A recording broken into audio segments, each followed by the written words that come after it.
We started summits in 2009, and this is our 9th summit. If you guys would think for a minute about how many summits you've been to, and just hold that in your mind. And if you've been to all 9 summits, if you could stand up for me and stay standing. All 9, stand up, stay standing. If you've been to 8, stand up and stay standing. If you've been to 7, stand up and stay standing.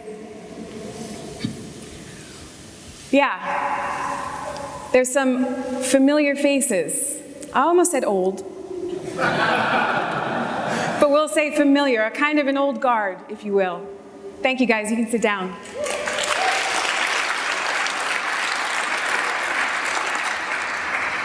Now, I want you to stand up if this is your first summit.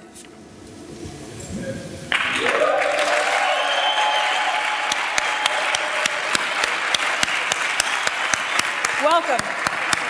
Welcome to the team, welcome to the family. It's awesome to have you here. So, generations, we have generations now. And I've been thinking about this a lot because there's also a kind of generational turnover happening. Members of the old guard, people on the team, they're transitioning into positions that are taking them off the road more and more. And they've worked 300 or 400 or more seminars, and they're being promoted. That's great. That's exactly what we want to have happen. It exactly reflects the health of the organization, and it's great. And as you saw, we have people on this team who haven't even been here for 2 months and maybe not even worked 4 gigs. So it's generations. And I've been thinking a lot about that, and I've been thinking especially about what each generation owes the other. Being part of the first generation, the older generations, I know what I want from the newer generations, and it's really pretty simple. I want them to care.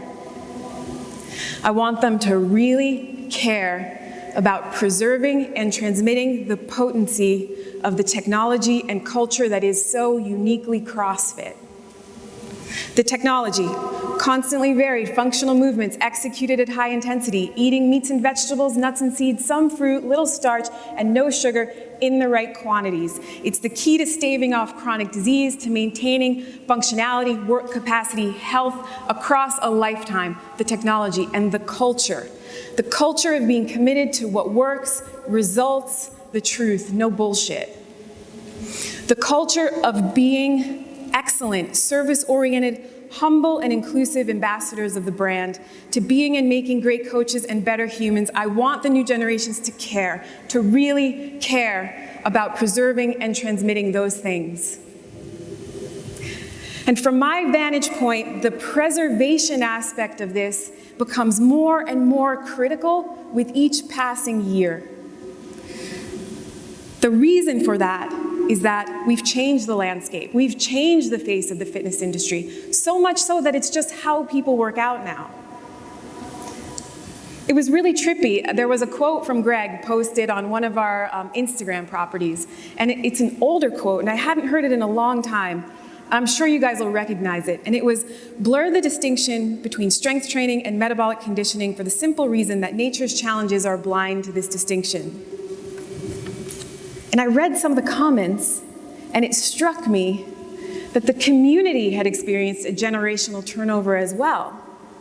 Because people were actually debating this quote, and they had no idea what it meant. They were debating, is it more relevant, more applicable than strength work over kipping work? Is it more applicable than working your weaknesses? And I thought, wow, right, because for them, duh, why would anybody ever do strength training on Monday, Wednesday, Friday, and cardio on Tuesday, Thursday?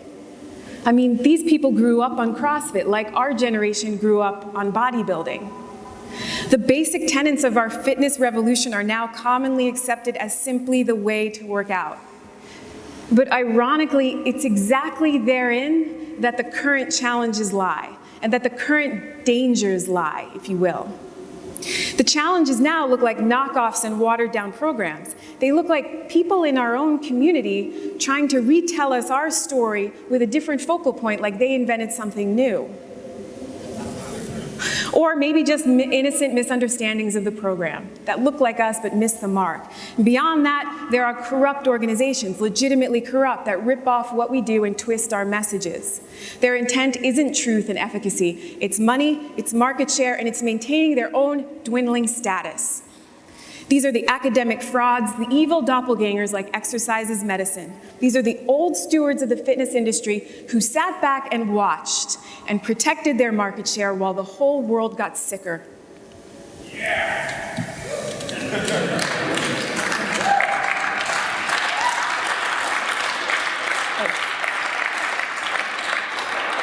But I see these challenges as more complex, though, than the first generation faced, than my generation faced. We were revolutionaries. We were fighting a clear enemy. They looked and sounded really different from us. It was easy to distinguish. There was light, there was dark, and we were motherfucking Jedi Knights. But when the enemy is gray, when it looks a little like you, unfamiliar though, something's a little off. Is it disgusting or is it cutting edge? It's harder. It's harder to distinguish. And the new fight is less revolution and more resolution. We aren't so much changing the course of things as we are ensuring they continue to go in the right direction. No forgetting who we are, no letting the world forget. This is the job of the new generations. The preservation of the level 1 kernel, our DNA. What it's doing is it's ensuring that when this message reaches those who still need it most for years to come, and it will, that they get the full benefit of the undiluted potency of this program, just like you did. It's your debt.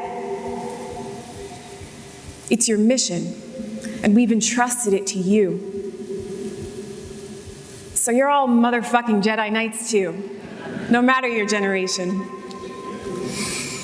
And finally, I just want to leave you with that it's not lost on me that we, as the older generations, then we owe you some things too. We owe you things like wisdom, a wisdom that allows you to know the difference between relevance and reinvention.